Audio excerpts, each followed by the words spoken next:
दोस्तों नमस्कार। हम भारत का भूगोल देखेंगे।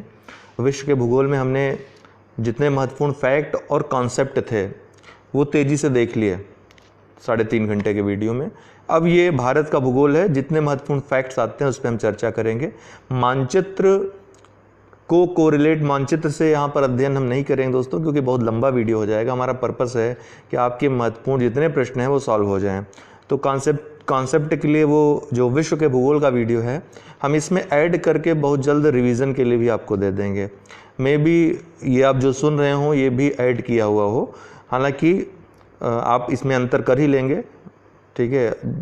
थंबनेल के अनुसार थंबनेल में लिखा रहेगा कि ये भारत का भूगोल है, ये भारत और विश्व का भूगोल मतलब संपूर्ण भूगोल है, ठीक। तो आइए हम तेजी से देख लेते हैं भारत के भूगोल को। भारत किस गोलार्ध में स्थित है? तो भारत उत्तरी गोलार्ध में स्थित है। ये तो आपको पता ही है, नॉर्मल सी चीज़ है।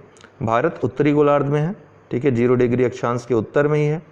भारत कितने अक्षांश से कितने अक्षांश तक फैला हुआ है? तो 8 डिग्री 4 मिनट से 37 डिग्री 6 मिनट अक्षांश तक, अर्थात जो उत्तरी पॉइंट है सबसे भारत का 37 डिग्री 6 मिनट है।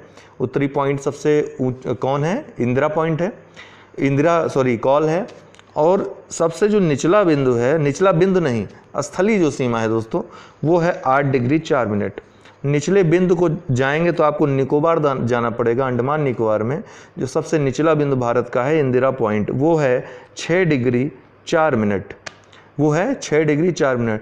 तो ये ध्यान रखिएगा कि प्रश्न क्या पूछा है, स्थलीय विस्तार पूछा है या फिर भारत का संपूर्ण विस्तार पूछा है। तो संपूर्ण जहाँ रहेगा वहाँ पे 6 डिग्री 4 मिनट से 37 डिग्री 6 मिनट हो जाएगा।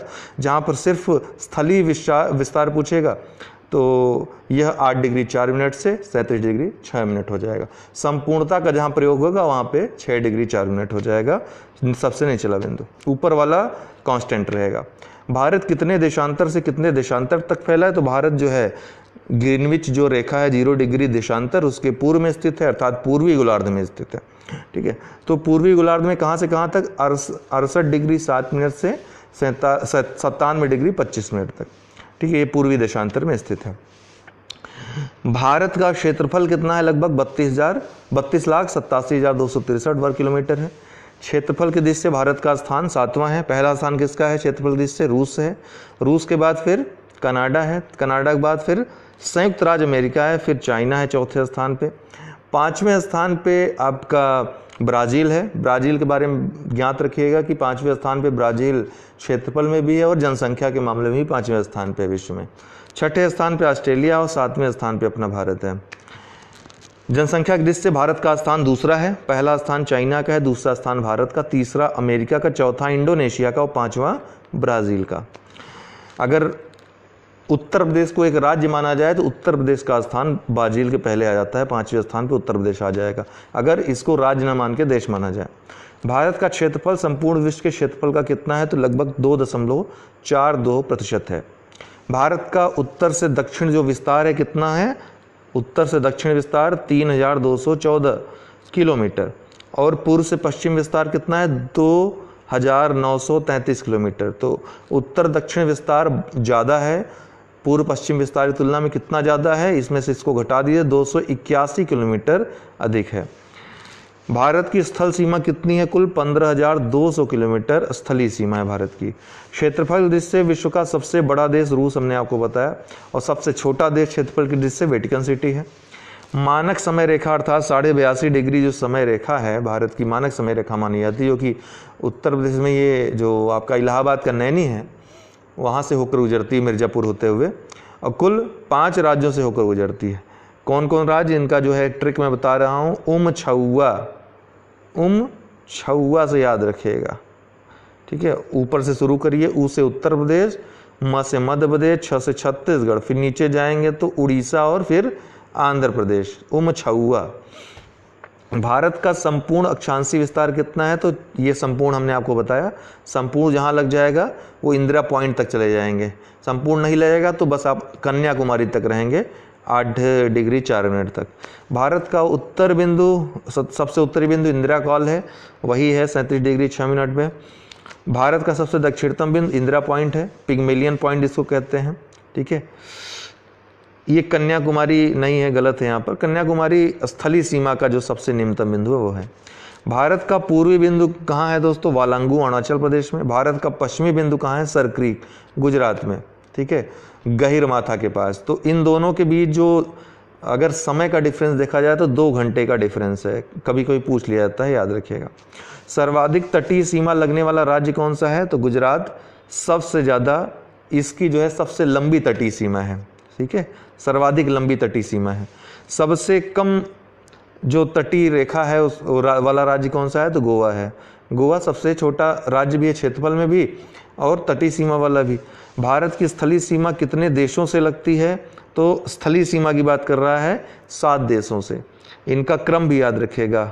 बांग्लादेश, बचपन से सपना याद रखिएगा, बचपन से MBA करने का सपना था, बचपन से MBA करने का सपना था। तो सबसे लंबी सीमा रेखा बांग्लादेश के साथ है, फिर चाइना, फिर पाकिस्तान, फिर नेपाल, फिर म्यांमार, फिर आपका ये आएगा भूटान और अंत में अफगानिस्तान। इन 5 देशों के साथ हमारी 7 देशों के साथ हमारी स्थलीय सीमा लगती है। बांग्लादेश, चीन, पाकिस्तान, नेपाल, म्यांमार, भूटान, अफगानिस्तान।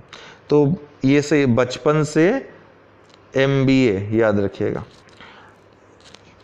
सर्वाधिक स्थलीय सीमा बनाने वाला देश कौन सा है? तो बांग्लादेश सबसे लंबी स्थलीय सीमा बनाता है, पहले स्थान भी हमने आपको बताया अभी। नदियों का देश किसको कहा जाता है? बांग्लादेश को। नदियों का देश किसे कहा जाता है? बांग्लादेश को। ढेर सारी नदियां वहां पर बहती हैं। भारत और पाकिस्तान के बीच सीमा रेखा को किस नाम से जानते हैं? रेडक्लिफ रेखा के नाम से जानते हैं। भारत और चीन के मध्य सीमा रेखा को किस नाम से जानते हैं? मैकमोहन रेखा को। अक्सर जॉनसन रेखा भी चर्चा में आती है, जिसको कभी कभी भारत मान्यता देता है, कभी कभी चाइना मान्यता नहीं देता उसको, जॉनसन रेखा को। तो ये भारत और चीन के बीच रेखा है, जॉनसन रेखा, मैकमोहन रेखा। पाकिस्तान और अफगानिस्तान, या यूँ कहें कि POK जो कि भारत का हिस्सा है, तो भारत और पाकिस्तान के अफगानिस्तान के मध्य कौन सी तट रेखा है? कौन सी रेखा है? सीमा रेखा, दूरंड रेखा। अगर ये पूछा जाए भारत और बांग्लादेश की सीमा रेखा को क्या कहेंगे? तो वही जो भारत और पाकिस्तान के बीच सीमा रखेगा, अर्थात रेड क्लिफ रेखा ही भारत और बांग्लादेश के बीच भी सीमा रेखा। आप कहेंगे कैसे? तो पहले बांग्लादेश पाकिस्तान में ही था, पाकिस्तान का ही भाग था, तो रेड क्लिफ ने उसी समय जो है निर्धारित की थी सीमा, तो सीमा निर्धारित रही रेड क्लिफ रेखा के नाम से, इसको भी जाना जाएगा। भारत की मुख्य भूमि तटीय सीमा की लंबाई, अर्थात जो मुख्य भूमि है भारत की, उसकी तटीय सीमा की लंबाई कितनी है? 6100 किलोमीटर है, समुद्र तट की लंबाई।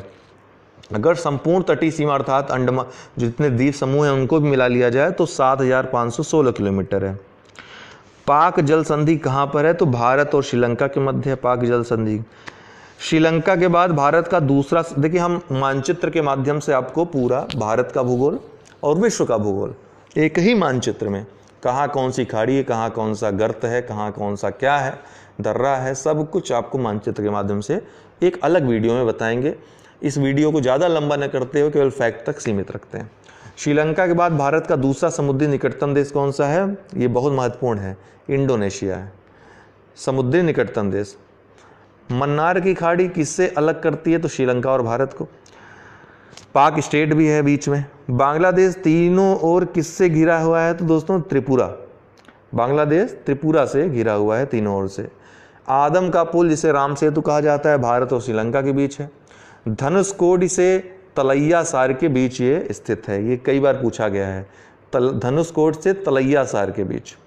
क्षेत्रफल की दृष्टि से भारत का सबसे बड़ा राज्य कौन सा है? राजस्थान है, फिर मध्य प्रदेश, फिर महाराष्ट्र, 3 ये राज्य हैं। चौथे स्थान पे अपना उत्तर प्रदेश आता है, इसलिए उसको भी याद रखिए। क्षेत्रफल दृष्टि से भारत का सबसे छोटा राज्य है गोवा। क्षेत्रफल दृष्टि से भारत का सबसे बड़ा जिला जो है कौन सा है? कच्छ, ठीक है, कच्छ का रन जो गुजरात में है। कच्छ के बाद दूसरे स्थान पे लेह आता है लद्दाख का, और तीसरे स्थान पे जैसलमेर राजस्थान का। क्षेत्रफल की दृष्टि से सबसे छोटा जिला कौन सा है? पुदुचेरी का माहे जिला, ठीक है, सबसे छोटा है क्षेत्रफल की दृष्टि से।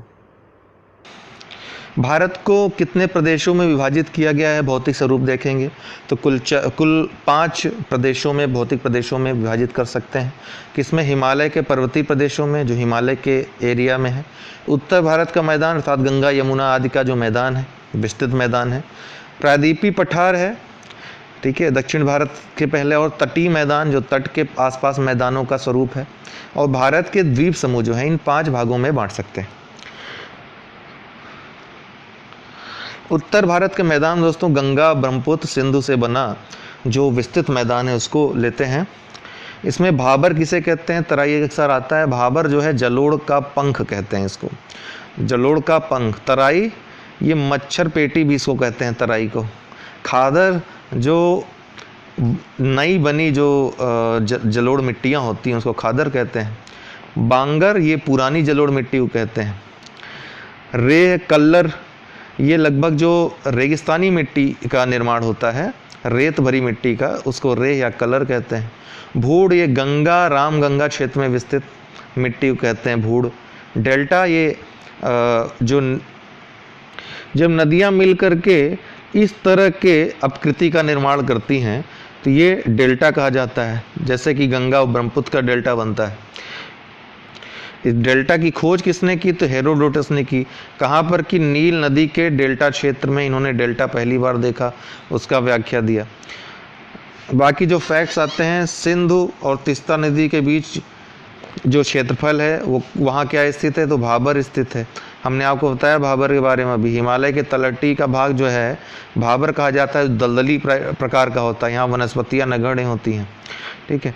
और उसके बाद तराई का क्षेत्र आता है, यहाँ पर कुछ कुछ वनस्पतियाँ पाई जाती हैं। उसके नीचे फिर बांगर आता है, अंत में खादर आता है, ठीक है ना। तो ये क्रम भी आपको याद रखना है, भाबर, तराई, बांगर, खादर। तो भाबर के दक्षिण का भाग जो है तराई कहलाता है। नदियाँ कहाँ पर लुप्त हो जाती हैं, तो भाबर क्षेत्र में लुप्त हो जाती हैं। ये लगभग दलदली क्षेत्र होता है, यहाँ पे नदियाँ लुप्त हो जाती हैं। उपजाऊ मिट्टी और नई मिट्टी क्या कहलाती है, खादर कहलाती है। अनुपजाऊ मिट्टी और पुरानी जो जलोढ़ मिट्टी है वो बांगर कहलाती है। नमकीन परत की ऊपरी परत को क्या कहते हैं, रेह या कलर कहते हैं। बालू के ढेर और मिट्टी की ऊपरी परत की कंकरीली परत को क्या कहते हैं, भूड़ कहते हैं, ठीक है। भारत की कौन सी नदी डेल्टा बनाती है, तो गंगा और ब्रह्मपुत्र नदी मुख्यतः ये नदियाँ डेल्टा बनाती हैं। इसके अलावा कृष्णा गोदावरी डेल्टा भी है, तो कृष्णा गोदावरी डेल्टा भी, हालांकि वो हम आपको बताएंगे जब मानचित्र में दिखाएंगे कहाँ कहाँ डेल्टा कौन कौन सी नदियाँ बनाती हैं। विश्व का सबसे बड़ा डेल्टा कौन सा है, तो सुंदरवन का डेल्टा है। विश्व का सबसे बड़ा गंगा ब्रह्मपुत्र नदी का यही डेल्टा है, यहीं पर सुंदरवन पाया जाता है। प्रायद्वीपी पठार गोंडवाना लैंड का एक भाग है, जो कि तो कई बार पूछा भी आता है जो भारत का प्रायद्वीपी पठार है किसका भाग है, तो गोंडवाना लैंड का भाग है। मालवा का पठार, विंध्याचल पर्वत, सतपुड़ा पर्वत, दक्कन का पठार, छोटा नागपुर पठार, अरावली और मेघालय का पठार इसके अंतर्गत आते हैं। तो इनमें आपको एक चीज़ अजीब लग रही होगी, मेघालय का पठार, तो मेघालय तो उत्तर पूर्व में है, लेकिन ये इसी का विस्तार है, बाद में अलग हो गया, ठीक है ना। ये प्रायद्वीपी पठार का ही भाग है मेघालय का पठार। मालवा का पठार कहाँ कहाँ फैला है, तो मध्य प्रदेश, छत्तीसगढ़, गुजरात और राजस्थान में, कई बार पूछा भी गया है। यह ग्रेनाइट चट्टानों से बना है, इससे चंबल और बेतवा नदियाँ निकलती हैं। कहाँ से, मालवा के पठार से, चंबल और बेतवा नदी। फिर उत्तर भारत को दक्षिण भारत से अलग करता है कौन, विंध्याचल पर्वत। हमने ये सब आपको जो MCQ भूगोल का बताया था उसमें भी बताया था, दिखाया भी था। हालांकि हम मानचित्रण वाले वीडियो इसमें इसीलिए नहीं बता रहे हैं क्योंकि मानचित्र के बिना ये सब चीज़ें पढ़ना तो ठीक नहीं है, लेकिन मानचित्र का वीडियो 2-3 दिन में हम अलग से ले आएंगे, भारत और विश्व का मानचित्र। तो उत्तर भारत को दक्षिण भारत से अलग करता है, प्रश्न आता है विंध्याचल पर्वत। सतपुड़ा की पहाड़ी कहाँ पर स्थित है, तो मध्य प्रदेश में स्थित है सतपुड़ा की पहाड़ी। इसका सर्वोच्च जो शिखर है सतपुड़ा की पहाड़ी का धूपगढ़ी है, जो कि महादेव पर्वत पर स्थित है। पूर्वी हिस्से से नदी,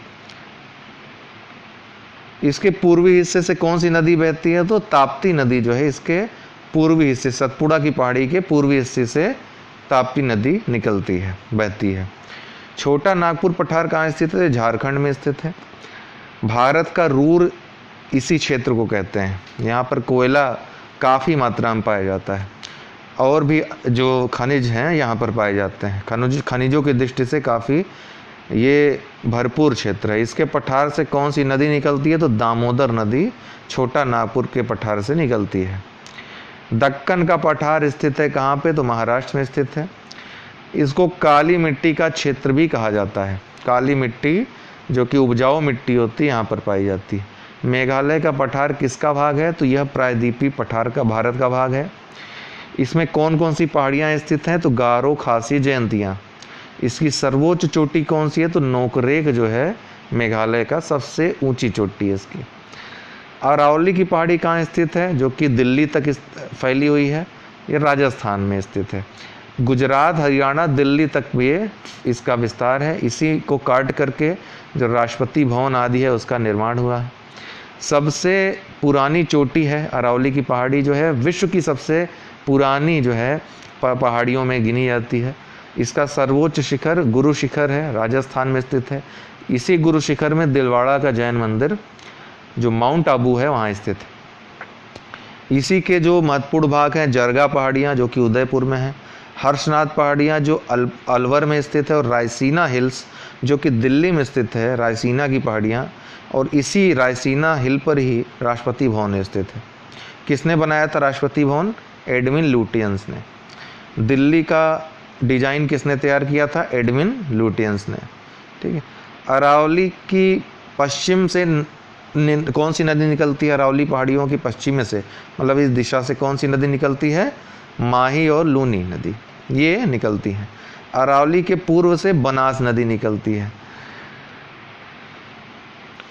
अब तटीय मैदान में आते हैं। तटीय मैदान को हम पश्चिमी तट और पूर्वी तट में बांट सकते हैं। तो पश्चिमी तट में जो प्रमुख हैं, गुजरात से गोवा तक का जो तट है, गुजरात से गोवा तक उसको कोंकण तट कहते हैं। गोवा से कर्नाटक के मैंगलोर का तक जो तट फैला हुआ है उसको हम केनरा तट भी बोलते हैं। कर्नाटक या मैंगलोर तट भी बोलते हैं, या केनरा तट भी कहते हैं इसको। मैंगलोर से कन्याकुमारी तक का जो तट है, मैंगलोर से कन्याकुमारी तक का, उसको मालाबार तट कहते हैं। फिर पूर्वी तट में उत्तरी तटीय भाग से गोदावरी डेल्टा तक का जो तट है, उत्तर सरकार तट को कहते हैं इसको। ठीक है। उत्तर तटीय भाग से जो गोदावरी डेल्टा तक है वहाँ तक के तट को उत्तरी सरकार तट। गोदावरी डेल्टा से लेकर कृष्णा डेल्टा तक, आंध्र तक, उसको गोलकुंडा तट कहते हैं। कृष्णा डेल्टा तक से कन्याकुमारी तक का जो तट है उसको कोरोमंडल तट कहते हैं। तो इस तरह से आप चले आएंगे उत्तरी सरकार तट। ठीक है। उत्तरी सरकार तट में आपका उड़ीसा, ठीक है, उड़ीसा तट मुख्यतः आता है, उड़ीसा संबंधित, आंध्र प्रदेश, विशाखापट्टनम, ये सब आएंगे उत्तरी सरकार में। उसके बाद गोलकुंडा तट आएगा, और उसके बाद कोरोमंडल तट आएगा आपके कृष्णा डेल्टा से कन्याकुमारी डेल्टा तक, ये कोरोमंडल तट आएगा। पूर्वी पश्चिमी तट का मिलन बिंदु कहाँ है? तो पूर्वी तट और पश्चिमी तट का मिलन बिंदु यहाँ पर कौन अलग करता है इनको? नीलगिरी की पहाड़ी। ये कहाँ से कहाँ तक फैली है? तो 3 राज्यों में फैली है, कर्नाटक, तमिलनाडु और केरल में। 3 राज्यों में नीलगिरी की पहाड़ियाँ फैली हुई हैं। इसकी सबसे ऊंची चोटी, सर्वोच्च चोटी नीलगिरी कौन है? दोद्दा बेट्टा, जो कि दक्षिण भारत की दूसरी सबसे ऊंची चोटी है। सबसे ऊंची चोटी कौन सी है दक्षिण भारत की? अनाईमुडी है, जो कि अन्नामलाई की पहाड़ी में स्थित है। ठीक है। अनाईमुदी के ऊपर जो है अन्नामलाई पहाड़ी स्थित है, इसी के दक्षिण में अनाईमुदी है, उसी का भाग है। इसके पूर्व में अनाईमुदी के पालनी की पहाड़ी है, और दक्षिण में केरल में कार्डमम, इलायची की पहाड़ियाँ जिसको कहते हैं, स्थित है। पश्चिमी घाट के जो प्रमुख दर्रे हैं कौन कौन से हैं? तो थाल घाट, भोर घाट, पाल घाट, सिनकोट, इसी क्रम में याद रखिएगा। तो थाल घाट जो है मुंबई को कोलकाता से जोड़ता है,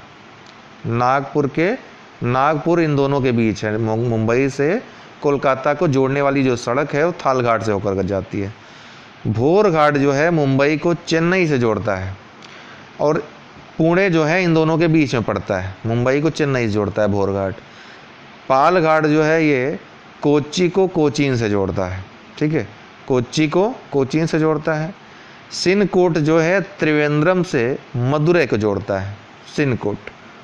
केरल में ही पाल घाट और सिनकोट ये दोनों स्थित हैं, और बाकी थाल घाट, भोर घाट मुंबई में स्थित, महाराष्ट्र में स्थित है। तो ये कभी पूछा जा सकता है, दर्रों को इनको याद रखिएगा। थाल घाट, बोर घाट महाराष्ट्र में, पाल घाट और सिनकोट ये केरला में स्थित हैं। अगर पूछे कि कौन सा दर्रा केरल को तमिलनाडु या कर्नाटक से या दोनों से जोड़ता है, तो वो पाल घाट दर्रा है, ठीक है। कौन सा दर्रा मुंबई को नासिक से जोड़ता है, तो वह ये थाल घाट दर्रा है आपका, ठीक है। आप ऐसा मत समझिएगा कि ये जोड़ रहा है मतलब दर्रा ही वहाँ तक है, कलकत्ता तक नहीं, अर्थात ये दर्रा मदद कर रहा है उस सड़क तक पहुँचाने में जो कलकत्ता तक जोड़ती है मुंबई को, ठीक। ये मतलब समझिए आप, नहीं तो अर्थ का अनर्थ हो जाएगा। भारत के द्वीप समूह, 2 द्वीप समूह मुख्यतः हैं, अंडमान निकोबार और लक्षद्वीप द्वीप समूह। भारत का सबसे बड़ा केंद्र शासित प्रदेश कौन सा है? अंडमान निकोबार द्वीप समूह क्षेत्रफल के मामले में। सबसे छोटा कौन सा है? लक्षद्वीप है। अंडमान निकोबार की सबसे ऊंची चोटी कौन सी है? तो सैडल पीक है सबसे ऊंची चोटी दोस्तों अंडमान निकोबार की। अंडमान निकोबार का सबसे बड़ा द्वीप कौन सा है? तो मध्य अंडमान है। अब अगर मानचित्र में देखें तो सबसे ऊपर आपका आता है उत्तरी अंडमान, फिर मध्य अंडमान, फिर दक्षिणी अंडमान, ठीक है। तो ये जो मध्य अंडमान है ये सबसे बड़ा द्वीप है अंडमान निकोबार का। यहाँ पर दिया हुआ है, इस तरह से आप समझ सकते हैं कि अंडमान निकोबार द्वीप में सबसे ऊपर उत्तरी अंडमान, जिसका सैडल पीक यहीं पर स्थित है उत्तरी अंडमान में। फिर मध्य अंडमान आएगा, यहाँ ये जो है एक बड़ा द्वीप है मध्य अंडमान, जो सबकी सबसे बड़ा द्वीप है। यहाँ पर ही बैरन और नारकोंडम 2 ज्वालामुखी जो है भारत के स्थित हैं। बैरन सक्रिय ज्वालामुखी है जबकि नारकोंडम जो है सुसुप्त ज्वालामुखी। उसके बाद दक्षिणी अंडमान आता है जहाँ पर ही आपका राजधानी पोर्ट ब्लेयर स्थित है, जो अंडमान निकोबार द्वीप समूह की राजधानी है। उसके बाद निकोबार शुरू होता है, कार निकोबार, फिर लघु निकोबार और सबसे नीचे वृहद या महान निकोबार, ग्रेट निकोबार जिसको बोलते हैं। और यहीं पर इंदिरा पॉइंट आपका स्थित है, 6 डिग्री 4 मिनट यहीं पर स्थित है। कई बार पूछता है कि जो 10 डिग्री चैनल है वो किसको अलग करता है?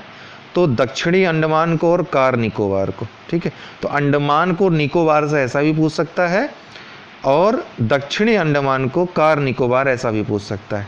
दोनों चीज़ें आपको याद रखनी है। प्रश्न ये भी आता है कि जो कोको जल संधि है, कोको संधि है, वो कहाँ स्थित है? तो कोको संधि म्यांमार के द्वीप और अंडमान के मध्य स्थित। तो अंडमान जो अंडमान निकोबार महाद्वीप समूह है, द्वीप समूह है, उसके और म्यांमार द्वीप के बीच जो है कोको स्टेट स्थित है। तो अंडमान निकोबार की राजधानी पोर्ट ब्लेयर किस द्वीप में है? तो दक्षिणी अंडमान में, अभी आपने देखा। और अंडमान निकोबार ये आपके बंगाल की खाड़ी में स्थित है। वहीं दूसरा जो द्वीप समूह है महत्वपूर्ण, लक्षद्वीप जो भारत का द्वीप समूह है, वो अरब सागर में स्थित है। और ये जो है 9 डिग्री चैनल लक्षद्वीप और मेनिकाय को जोड़ती है और 8 डिग्री चैनल जो है मेनिकाय और मालदीव को जोड़ती है। ये आते हैं प्रश्न, इनको याद रखिएगा। बैरन नारकोंडम ज्वालामुखी किस द्वीप पर है? अब ये आपने देखा मध्य अंडमान द्वीप पे है, जो कि सबसे बड़ा द्वीप भी है। बैरन सक्रिय ज्वालामुखी है भारत का एकमात्र, नारकोंडम सुसुप्त ज्वालामुखी है। 10 डिग्री चैनल किसको जोड़ता है? दक्षिणी अंडमान और कार निकोबार को। इंदिरा पॉइंट किस द्वीप पर स्थित है? तो बृहद या ग्रेट निकोबार पे। कोको स्टेट संधि किसके मध्य है? कोको द्वीप और उत्तरी अंडमान के बीच है। हुगली नदी के तट निकट कौन सा द्वीप है? हुगली नदी जो कि आपके पश्चिम बंगाल में है, इसके निकट कौन सा द्वीप है? सागर द्वीप है, जिसका अन्य नाम न्यू मोर द्वीप भी है और गंगा सागर भी इसको बोलते हैं। इसको लेकर बांग्लादेश से कभी विवाद हुआ करता था।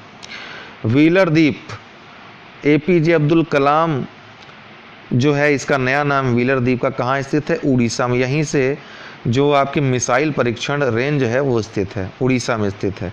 कहाँ पर, किस जिले में? तो बालासोर डिस्ट्रिक्ट में, बालेश्वर भी उसको बोलते हैं। श्रीहरिकोटा द्वीप कहाँ स्थित है? तो आंध्र प्रदेश में स्थित है। ये क्या है? उपग्रह प्रक्षेपण केंद्र है भारत का। अंडमान निकोबार का सबसे उत्तरी द्वीप कौन सा है? अंडमान निकोबार द्वीप का जो है सबसे उत्तरी द्वीप लैंड फॉल जिसको बोलते हैं, उत्तरी अंडमान में स्थित है। ये लैंड फॉल बोलते हैं इसको। पंबन द्वीप कहाँ स्थित है? तो ये मन्नार की खाड़ी में स्थित है पंबन द्वीप। रामेश्वरम जो है वहीं पर स्थित है, उसी को हम पंबन द्वीप ही कहते हैं, उसी में रामेश्वरम स्थित है। इसको धनुषकोडी, तलैयामार, ये सभी इसी के ही भाग हैं, रामेश्वरम में ही स्थित हैं। 9 डिग्री चैनल किसको जोड़ता है? मिनिकॉय लक्षद्वीप को। 8 डिग्री चैनल किसको जोड़ता है? मालदीव और मिनिकॉय को। मुंबई किस द्वीप पर स्थित है? सालसेट द्वीप पर। यहाँ से एक प्रश्न आता है कि भारत का सबसे घना बसा कौन सा द्वीप समूह है? तो कौन सा द्वीप है? तो यही सालसेट द्वीप है, जिसको मुंबई न करके सालसेट पूछ लेता है। सुमात्रा जो कि इंडोनेशिया और निकोबार के मध्य कौन सा स्थित है? तो ग्रैंड चैनल स्थित है। ग्रैंड चैनल कहाँ स्थित है? सुमात्रा और निकोबार के मध्य, अर्थात इंडोनेशिया और निकोबार के मध्य ग्रैंड चैनल स्थित है। हिमालय का पर्वतीय प्रदेश ये किस आकार का है? तो धनुषाकार आकृति का है जो हिमालय का पर्वतीय प्रदेश है ना, धनुषाकार आकृति का है, इस तरह है। और महत्वपूर्ण बात है कि 22 डिग्री देशांतरों के अंदर फैला है, अर्थात जो अंतर है देशांतर का, हिमालय जो रेंज है हिमालय का पर्वतीय प्रदेश है, तो दोनों देशांतर जो पूर्वी देशांतर है पश्चिमी देशांतर है, मतलब हैं तो दोनों ही पूर्वी देशांतर में, लेकिन पूर्वी और पश्चिमी भाग के मध्य जो अंतर है वो 22 डिग्री देशांतर का अंतर है। सिंधु से ब्रह्मपुत्र की नदियों के बीच जो है विस्तृत है। सिंधु नदी से लेकर ब्रह्मपुत्र नदी के बीच ये क्षेत्र स्थित है। थोड़ा सा हम हिमालय के क्षेत्र को इस पॉइंट से देखेंगे। सबसे ऊपरी जो सबसे बाह्य जो क्षेत्र आता है वो ट्रांस हिमालयी क्षेत्र कहलाता है। ट्रांस हिमालय अर्थात इसका जो इसकी उत्पत्ति हुई थी, इसका निर्माण हुआ था हिमालय से भी पहले के, अर्थात हिमालय की उत्पत्ति से भी पुराने जो श्रृंखलाएं हैं वो ट्रांस हिमालय कहलाते हैं, जिसको तिब्बती हिमालय भी कहते हैं। पामीर का पठार इसी में स्थित है, ठीक है, ट्रांस हिमालय में ही। इसके अलावा इसमें काराकोरम, जिसमें सियाचिन अभी आप देख ही रहे हैं, इस स्थान में कितना ज़्यादा लद्दाख का क्षेत्र यहीं पर स्थित है। ऊपर काराकोरम है, कैलाश पर्वत यहीं पर स्थित है। यहीं पर K2 या गार्डविन आस्टीन जो कि भारत की सबसे ऊंची चोटी है यह स्थित है, लेकिन अभी ये POK में स्थित है, लेकिन भारत इसको चूँकि अपना ही मानता है इसलिए भारत में ही स्थित इसको माना जाता है। सियाचिन ग्लेशियर यहीं काराकोरम जो आपका पास है यहीं पर स्थित है। यहीं पर जो एक सड़क बन रही है दौलत बेग ओल्डी जिसको बोलते हैं, जो सड़क है भारत की प्रमुख स्ट्रेटजिक सड़क है, इसी को लेकर के यहीं पर एक गलवान घाटी है जो कि गलवान और श्योक नदी एक है, श्योक, गलवान और श्योक नदी स्थित है। इसी के संगम पर गलवान घाटी, जहाँ पर अभी परसों ही मुठभेड़ हुई है, जहाँ पे चीनी और भारतीय सैनिकों में जो है हाथापाई हुई, जिसकी वजह से काफ़ी सैनिक दोनों पक्षों के नदी में गिरने की वजह से, गलवान नदी में गिरने की वजह से उनकी मृत्यु हो गई, वो शहीद हो गए। तो जो अभी चीज़ें चल रही हैं वो इसी श्रेणी में ट्रांस हिमालय में ही चल रही हैं। तो भारत की सबसे ऊंची चोटी गार्डविन आस्टीन जो है काराकोरम के पास ही स्थित है। K2 जिसको K2 इसको गार्डविन आस्टीन कहते हैं। इसकी जो ऊंचाई है 8611 मीटर है, लेकिन ये अभी POK में है। मानचित्र में आप देखेंगे तो आपको ज़्यादा अच्छे से समझ में आ जाएगा। उसके बाद जब ट्रांस हिमालय के नीचे आएंगे तो ये हिमालय क्षेत्र प्रारंभ हो जाता है। सबसे जो ऊपरी क्षेत्र आता है ग्रेट हिमालय या हिमाद्री या महान हिमालय इसको बोलते हैं। ये ईओसिन काल में इसका निर्माण हुआ था। कहाँ? ईओसिन काल में इसका निर्माण हुआ था, पूछा जाता है। सबसे जो पश्चिमी पॉइंट है इसमें, जो नंदा देवी से आप चलना शुरू करेंगे उत्तराखंड में, उसके बाद आपका धौलागिरी आएगा चोटी, फिर अन्नपूर्णा आएगा, फिर नेपाल में आप आ जाएंगे, वहाँ माउंट एवरेस्ट आ जाएगा। विश्व का तीसरा ध्रुव भी कहते हैं, विश्व की सबसे ऊंची चोटी है। नेपाल में इसको सागर माता कहते हैं और तिब्बत में चोमो लुंगमा कहते हैं। ये नेपाल में स्थित है। इसकी जो ऊंचाई है 8848 मीटर या 8850 मीटर भी कभी कभी देखने में जाए, लेकिन जो मानक है 8848 मीटर। उसके बाद सिक्किम का कंचनजंगा पूर्व में इसके 8598 मीटर इसकी भी है, ठीक है। जेलेपला दर्रा यहीं पर पास में स्थित है। नामचा बरवा की पहाड़ी यहाँ स्थित है, ठीक है, यहीं पर नामचा बरवा अरुणाचल प्रदेश में। उसके बाद फिर और ज़्यादा आप दक्षिण में आएंगे तो लघु हिमालय आपको मिलेगा, जिसका निर्माण माओसीन काल में हुआ था। इसमें मध्य कश्मीरी घाटी जो है सबसे पश्चिमी दिशा में, फिर पीर पंजाल दर्रा इसमें आता है। शिमला मसूरी जो प्रमुख पर्यटन स्थल इसमें आते हैं। कुरनूल घाटी, दार्जिलिंग, जोजिला दर्रा, ये सब इसी पे आते हैं, इसी क्रम में। ये क्रम भी याद रखिएगा, पूछा जा सकता है। फिर आपका शिवालिक आता है, जिसको बाह्य हिमालय भी कहते हैं, बाह्य हिमालय कहते हैं इसको, शिवालिक श्रेणी को। ये प्लाओसीन युग में बना था। इसके नीचे मैदानी क्षेत्र आता है। काराकोरम की सबसे ऊंची चोटी कौन है? तो केटू या गाडविन ऑस्टिन है। हिमालय की रीढ़ किसे कहते हैं? तो हिमाद्री या महान हिमालय को, जो ग्रेट हिमालय है वो रीढ़ है। नागा पर्वत से नामचा बरवा पर्वत तक कौन सा हिमालय फैला है? अभी आपने देखा, हिमाद्री या महान या बृहद या आंतरिक हिमालय भी जिसको कहते हैं। भारत में स्थित सबसे ऊंची चोटी कौन है? तो सिक्किम का कंचनजंगा। यहाँ भारत में स्थित, समझ रहे हैं ना, पीओके को छोड़कर, पीओके भी हालांकि भारत का भी हिस्सा है, तो जब तक इस तरह के किसी विशेष शब्द का प्रयोग न करें तब तक कंचनजंगा। अंततः भारत की सबसे ऊंची चोटी तो वही होगी, ठीक है, केटू गाडविन ऑस्टिन। हिमालय की अंतिम श्रेणी कौन सी है दोस्तों? तो शिवालिक श्रेणी है, सबसे लास्ट में दक्षिण में है ये। भारत के दर्रे, तो दर्रा क्या होता है? हमने आपको बताया था कि दो पहाड़ के बीच का मार्ग जो किसी दो भाग या दो देश को जोड़ने का काम करता है, दर्रा कहलाता है। सिक्किम के जो महत्वपूर्ण दर्रे हैं, नाथुला, जेलेपला दर्रा, जो कि जेलेपला तीस्ता नदी से इसका निर्माण होता है, जेलेपला दर्रे का। इसका ट्रिक आप याद रख सकते हैं, नाथू का सिक्का जल गया, या फिर आप ऐसे ही याद रख लीजिए, नाथू का सिक्का क्यों जलाएंगे, ठीक है। बस इतना याद रखिए, सिक्किम से जलना, सिक्किम से जलना। तो सिक्किम से जलना क्या हो जाए? सिक्किम में दर्रे जेलेपला और नाथुला। उत्तराखंड के दर्रे माना, लिपुलेख दर्रा और नीति दर्रा। मालिनी से याद रख सकते हैं, है ना, राज मूवी आई थी उसमें चुड़ैल का नाम मालिनी ही था। तो माना दर्रा, लिपुलेख और नीति दर्रा। हिमाचल प्रदेश के दर्रे कौन कौन से हैं महत्वपूर्ण? रोहतांग दर्रा, शिपकीला दर्रा, बड़ा लाचा दर्रा। रोहतांग, शिपकीला और बड़ा लाचा। इसके लिए आप ट्रिक यूज़ कर सकते हैं, बड़ा शिप रो, बड़ा शिप रो, इस ढंग से ट्रिक बना लीजिए। अरुणाचल प्रदेश के दर्रे बोमडिल्ला, दिफो दर्रा, यंग्याप दर्रा। तो अरुण ने बीज बो दिया, अरुण ने बीज बो दिया। तो अरुणाचल प्रदेश में ये प्रमुख दर्रे हैं। जम्मू कश्मीर के प्रमुख दर्रे, काराकोरम दर्रा, जो कि भारत का सबसे ऊंचा दर्रा भी है। पीर पंजाल दर्रा, जोजिला दर्रा, जो कि सिंधु नदी से इसका निर्माण हुआ, जोजिले का। बुर्जिल दर्रा और बनिहाल दर्रा। तो इतने दर्रे हैं जम्मू कश्मीर में, काराकोरम, पीर पंजाल, जोजिला, बुर्जिल दर्रा और बनिहाल दर्रा। जोजिला पास जो है सिंधु नदी से इसका निर्माण हुआ है। बनिहाल दर्रा जवाहर सुरंग दर्रा भी इसी को कहते हैं, इसी से जो होकर, बनिहाल दर्रे से होकर जवाहर सुरंग गुजरती है। और काराकोरम दर्रा भारत का सबसे ऊंचा दर्रा है। एक सेकंड दोस्तों, यहाँ पर आप इसको जेलेपला कर लीजिएगा, गलती से जोजिला लिख गया है, ठीक है, इसको जेलेपला कर लीजिएगा, ठीक।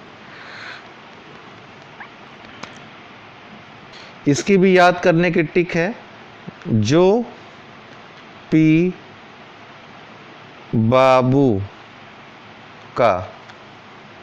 तो जो से आपका आ जाएगा जोजिला, पी से पीर पंजाल, बा से बनिहाल, बू से बुर्जिला दर्रा और का से काराकोरम दर्रा।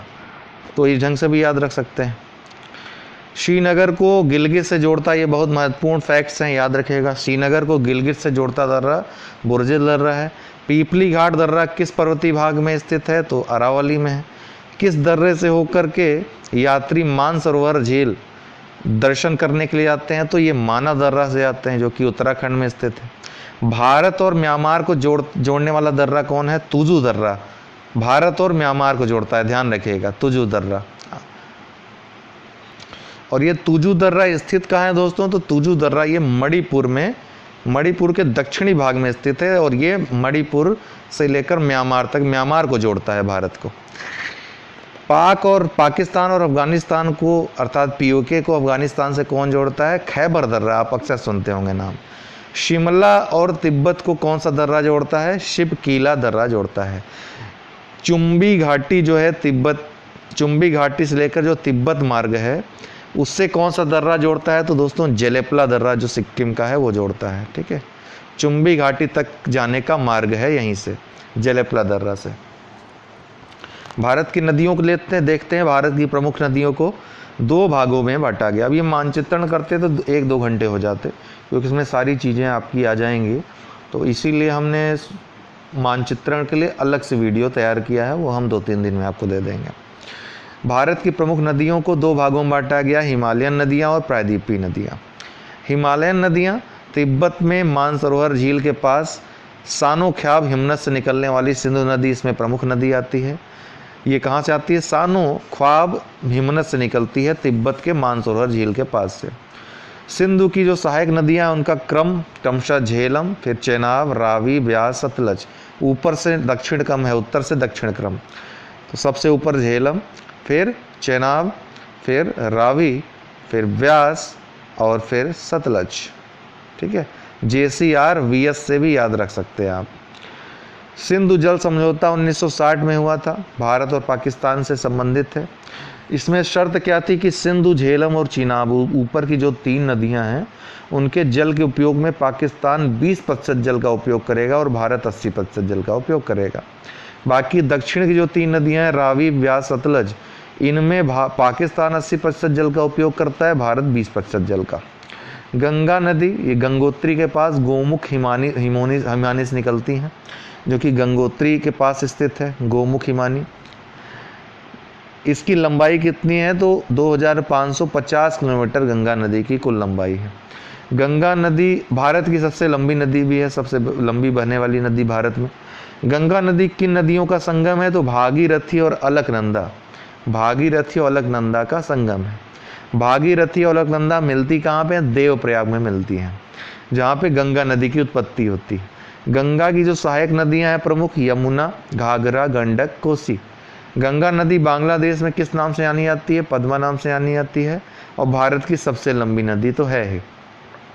यमुना की बात करें तो यह यमुनेत्री हिमनद से निकलती है, सबसे बड़ी सहायक नदी है गंगा की ये। और यमुना की सहायक नदियाँ कौन कौन सी हैं? चंबल, बेतवा और केन, ये सभी यमुना की सहायक नदियाँ हैं। ब्रह्मपुत्र नदी तिब्बत में मानसरोवर झील से निकलती है। ये ब्रह्मपुत्र नदी तिब्बत में ब्रह्मपुत्र के नाम का नाम जो है सांगपो है। असम में ब्रह्मपुत्र को दिहांग नाम से जाना जाता है। बांग्लादेश में जमुना नाम से जाना जाता है। इसे भारत की सबसे चौड़ी नदी कहते हैं, ब्रह्मपुत्र को। जब ब्रह्मपुत्र और गंगा बांग्लादेश में मिलते हैं तो उसे क्या कहते हैं? मेघना के नाम से जाना जाता है बांग्लादेश में। सुंदरवन डेल्टा का निर्माण कौन करता है? गंगा और ब्रह्मपुत्र के डेल्टा को ही सुंदरवन डेल्टा कहा जाता है। माजुली द्वीप का निर्माण कौन करता है? तो ब्रह्मपुत्र नदी माजुली द्वीप जो असम में है स्थित है वहाँ करती है, जो कि माजुली द्वीप जो है सबसे बड़ा नदी द्वीप है विश्व का। काली गंगा नदी किस नदी को कहते हैं? तो शारदा नदी को, जो कुमायूं हिमालय से निकलती है। देश के सबसे गहरे खड्डों का निर्माण करने वाली नदी कौन सी है? चंबल नदी, जो कि मध्य प्रदेश में जावा पाओ की पहाड़ी से निकलती है। सतलज भारत में कहाँ से प्रवेश करती है? सतलज नदी तो शिवालिक की पहाड़ी से, शिवालिक पर्वत श्रृंखला को काटती हुई पंजाब में ये जाती है, और इसका उद्गम जो है तिब्बत के मानसरोवर झील से होता है। लूनी नदी कहाँ से निकलती है? तो दोस्तों ये अरावली पर्वत से निकलती है। कक्ष के रन में जाकर ये विलुप्त हो जाती है, कक्ष के रन में जाकर विलुप्त हो जाती है, अर्थात ये किसी नदी में नहीं गिरती, किसी सागर में नहीं गिरती है, ध्यान रखिएगा। लूनी नदी। प्रायद्वीपीय नदियाँ दोस्तों, अमरकंटक से कितनी नदियाँ निकलती हैं? तो अमरकंटक से कुल 3 नदियाँ निकलती हैं। कौन कौन सी? नर्मदा, सोन और महानदी। इसको आप सोनम से याद रख सकते हैं, सोनम। सो से सोन, न से नर्मदा, म से महानदी। गंगा की वह सहायक नदी जो दक्षिण से आकर मिलती है तो यह सोन नदी है, यही जो अमरकंटक से होकर निकलती है और दक्षिण से आकर गंगा से मिल जाती है। गंगा का प्रवाह उत्तर से दक्षिण दिशा में इस ढंग से होता है, ठीक है, दक्षिण पूर्व में। तो ये जो है यहाँ से आकर मिलती है दक्षिण से। इस तरफ से जो जो नदियाँ मिलेंगी वो क्या हो जाएगा, दाहिनी ओर से कहीं जाएंगी मिलती हुई। इस तरफ से जो नदियाँ आएंगी उनको बाईं ओर से मिलने वाली नदियाँ कहेंगे। अर्थात गंगा तो इस तरफ से आ रही है ना, तो इस तरफ से जो मिलेंगी वो बायां, आप इसी गंगा के प्रवाह की तरफ आप मुंह कर लीजिए, तो आपको पता चल जाएगा बाईं ओर से कौन नदियाँ मिल रही हैं, दाहिनी ओर से कौन नदियाँ मिल रही हैं। कौन सी नदी रिफ्ट घाटी का निर्माण करती है? तो दो नदियाँ हैं जो रिफ्ट घाटी से होकर बहती हैं, भ्रंश घाटी से होकर बहती हैं। कौन कौन? नर्मदा और ताप्ती। प्रायद्वीपीय भारत की सबसे लंबी नदी या दक्षिण भारत की सबसे लंबी नदी या जिसको बृहद गंगा भी कहा जाता है, कौन सी नदी है? गोदावरी नदी, जो कि नासिक जिले से इसका उद्गम होता है। गोदावरी नदी की सहायक नदी कौन है? वैनगंगा और पैनगंगा, ये गोदावरी नदी की सहायक नदियां हैं। कर्नाटक के महाबलेश्वर से कौन सी नदी निकलती है?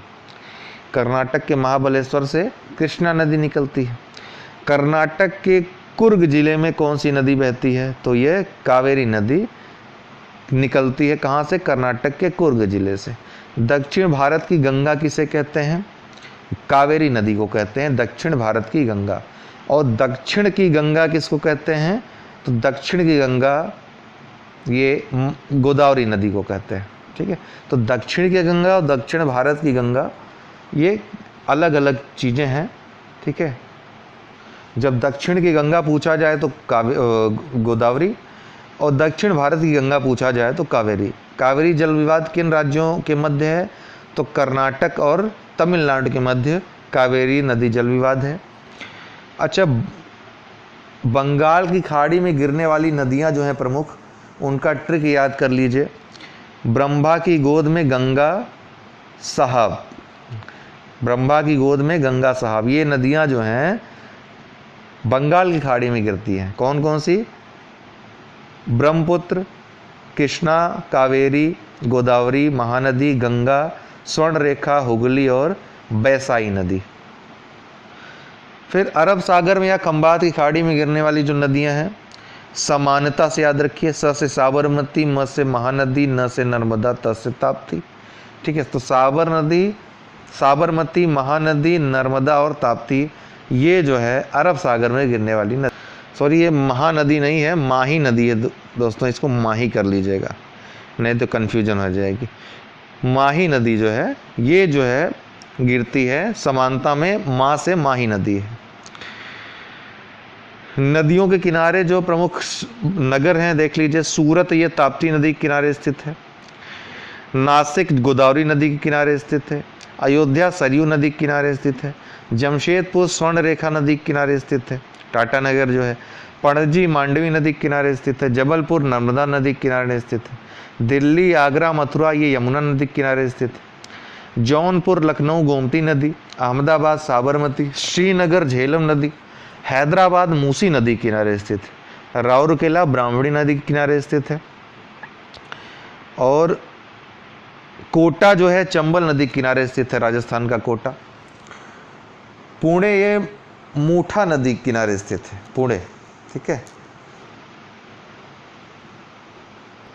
उज्जैन क्षिप्रा नदी के किनारे स्थित है। अलकनंदा बद्रीनाथ के किनारे स्थित है। अजमेर लूनी नदी के किनारे स्थित है। मदुरै बैगाई नदी के किनारे स्थित है।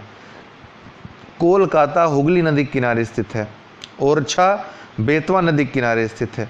लुधियाना और फिरोजपुर ये सतलज नदी के किनारे स्थित है।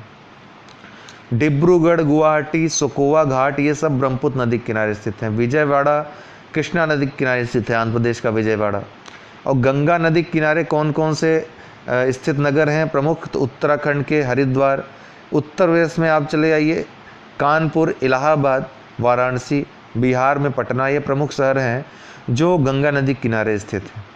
कुरनूल ये तुंगभद्रा नदी के किनारे स्थित है। भारत की झीलें, तो भारत की सबसे बड़ी तटीय व खारे पानी की लैगून झील कौन सी है? चिल्का झील, ये सबसे बड़ी तटीय व खारे पानी की लैगून झील है। चिल्का ये तटीय झील है, ध्यान रखिए, सबसे बड़ी तटीय व खारे पानी की झील है भारत की चिल्का झील। कहाँ स्थित है? उड़ीसा में स्थित है। भारत की सबसे बड़ी मीठे पानी की झील या सबसे बड़ी झील कह सकते हैं तो वूलर झील है जम्मू कश्मीर में। वहीं भारत की सबसे बड़ी कृत्रिम झील गोविंद सागर है, जो कि हिमाचल प्रदेश के बिलासपुर जिले में स्थित है। गोविंद सागर झील ये कृत्रिम झील है। लेकिन भारत के सबसे ऊंचाई पर स्थित झील कौन से? तो चोलामो झील है, ये सिक्किम के गंगटोक में स्थित है। ठीक है। जम्मू कश्मीर में कौन कौन सी प्रमुख झीलें हैं? तो देखिए, नाग जिसमें लगा रहे मुख्यतः, वो सभी झीलें जम्मू कश्मीर स्थित हैं। तो बेरी नाग झील, शेष नाग झील, अनंतनाग झील, नगीना झील, इसके अलावा डल झील और मानस झील, ये सभी जम्मू कश्मीर में स्थित प्रमुख झीलें हैं। राजस्थान की प्रमुख झीलें राजसमंद, सांभर, फतेह सागर, जयसमंद और लूनकरण सागर, ये सभी राजस्थान की प्रमुख झीलें हैं। उत्तराखंड की प्रमुख झीलें देवताल झील, खुरपाताल झील, सात ताल झील, कई बार पूछा गया, नैनीताल तो है, राकसताल, मालाताल, ये सभी उत्तराखंड की प्रमुख झीलें हैं। मणिपुर की प्रमुख झीलें, देखिए साथ में ट्रिक भी दिया है, इसको भी आप देखते जाइए। मैं ट्रिक इसलिए नहीं बोल रहा हूँ क्योंकि आप लोग उसको देख करके याद कर सकते हैं आराम से, बोलने से ये लंबा वीडियो हो जाएगा काफ़ी। मणिपुर में लोकटक झील स्थित है। उत्तर पूर्व की सबसे बड़ी मीठे पानी की झील कौन सी है? उत्तर पूर्व की तो लोकटक झील, जो कि मणिपुर में स्थित है। पुलिकट झील, ये तमिलनाडु और आंध्र प्रदेश दोनों में स्थित है। पुलिकट झील अक्सर ये आता है तमिलनाडु से मेल करने के लिए। लोनार झील, ये महाराष्ट्र में स्थित है। कोलेरो झील आंध्र प्रदेश में स्थित है। अभी हाल ही में लोनार झील जो है उसमें प्रदूषण देखा गया, लाल हो गया था प्रदूषण कारण। कोलेरो झील आंध्र प्रदेश में, बेम्बानट झील केरल में, ये मिलान करने के लिए भी आता है। भारत की सबसे अधिक और सबसे बड़ी खारे पानी की झील कौन सी है? तो ये सबसे अधिक और सबसे बड़ी खारे पानी की झील कौन सी है? सामर झील। ठीक है। तो यहाँ सबसे ज़्यादा लवणता पाई जाती है, खारापन पाया जाता है, और सबसे बड़ी खारे पानी की झील है सामर झील। सबसे बड़ी तटीय झील खारे पानी की चिल्का झील है, ये ध्यान रखिएगा अंतर। भारत का सबसे ऊंचा जलप्रपात जोग गरसोप्पा जलप्रपात, अब दोस्तों ये नहीं रह गया है। ठीक है। अब इसके स्थान पर जो नया सबसे ऊंचा जलप्रपात है, अब जो है कुंचिकल जलप्रपात, जो कि कर्नाटक में स्थित है। गरसप्पा भी कर्नाटक में स्थित है। तो कुंचिकल जलप्रपात, इसकी ऊंचाई सबसे ज़्यादा है भारत में। विश्व के संदर्भ में आपने आपको बताया था कि एंजल जलप्रपात, जो कि आपके वेनेजुएला में स्थित है, दक्षिण अमेरिका महाद्वीप में, वहाँ पर सबसे वो ऊंचाई पर है विश्व में। और भारत की सबसे ऊंचा जो जलप्रपात है वो कौन सा है? कुंचिकल जलप्रपात है। गरसोप्पा पहले हुआ करता था, इसका नया नाम क्या कर दिया है जोग जलप्रपात का? तो महात्मा गांधी सेतु। ठीक, ये शरावती नदी पर स्थित है, याद रखिएगा, कर्नाटक में।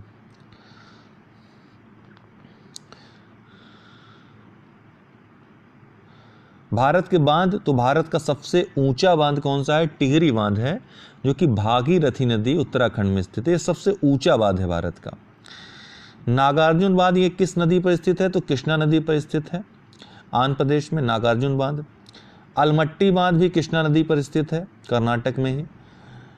इडुक्की बांध, ये पेरियार नदी में स्थित है, पेरियार नदी केरल में बहती है।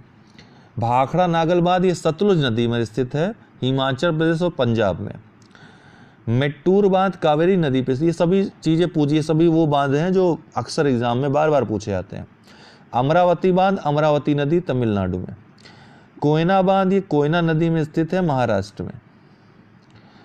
मैथान बांध, ये बराकर नदी जो है झारखंड में स्थित है, मैथान बांध इसमें है। रंजीत सागर बांध, ये रावी नदी पर है। ठीक है। इसको थीन बांध कहते हैं, रंजीत बांध को ही थीन बांध भी कहते हैं।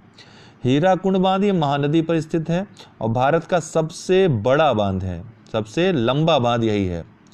दुनिया का सबसे पुराना बांध कौन सा है, तो कल्लाई बांध है जो कि कावेरी में स्थित है।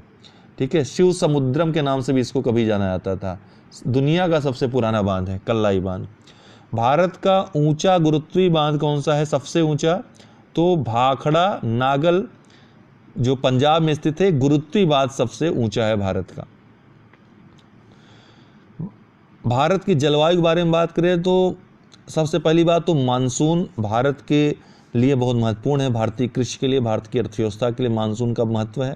इसकी उत्पत्ति कहाँ से हुई थी, तो अरबी भाषा से हुई थी, मौसम शब्द से इसका मानसून का उत्पत्ति हुई थी।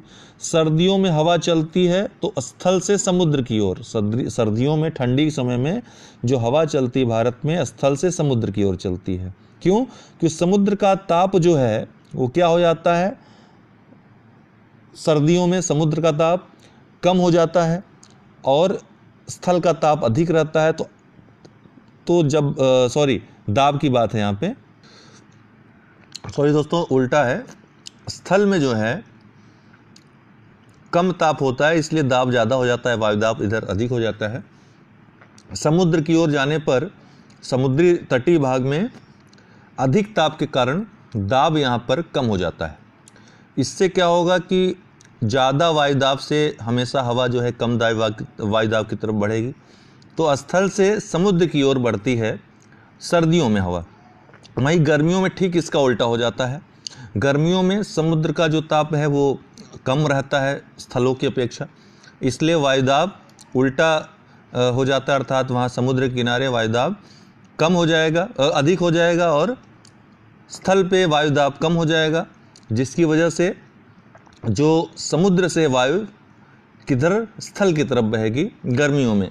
हमने आपको बताया था विश्व भूगोल के वीडियो आप देखिए कि क्यों ऐसा होता है, क्यों किस तरह से वायुदाब का संचलन होता है, वायुदाब प्रवणता क्या होती है, ये सब हमने आपको उस वीडियो में बताया है। भारत की जलवायु कैसी है, तो उष्णकटिबंधीय मानसूनी जलवायु भारत की है। चेन्नई में वर्षा बहुत होती है, परंतु उसका जो जलवायु है गर्म क्यों है चेन्नई का, तो क्यों गर्म है, क्योंकि वो 0 डिग्री अक्षांश रेखा जो है जहाँ पर कि सूर्य की प्रकाश लंबवत पड़ती है, जैसे जैसे ध्रुवों की ओर बढ़ते जाएंगे वैसे वैसे सूर्य की प्रकाश तिरछी पड़ती जाएगी। जब जितना तिरछा रहेगा उतना ही कम तापमान रहेगा, जितनी लंबवत रेखा पड़ेगी उतना ज़्यादा अधिक तापमान रहेगा। तो चूँकि ये 0 डिग्री अक्षांश के आसपास पड़ता है, पास में है, इसलिए यहाँ पर वर्षा तो बहुत होती है लेकिन जलवायु जो है गर्म रहती है। अगर कर्क रेखा की जगह भारत में भूमध्य रेखा होती तो क्या होता, तो अधिक वर्षा होती, क्योंकि ताप अधिक होगा तो जलवाष्प ज़्यादा बनेगा, जलवाष्प ज़्यादा बनेगा तो वर्षा ज़्यादा होगी और वनस्पतियाँ ज़्यादा पाई जाएंगी। वहीं अधिक ताप भी होता अगर भूमध्य रेखा होता। भारत में सबसे ज़्यादा वर्षा किस प्रकार के मानसून से होती है, तो दक्षिण पश्चिमी मानसून से, जो इस समय वही मौसम ही चल रहा है। इसका निर्माण कैसे होता है सब हमने आपको बताया था।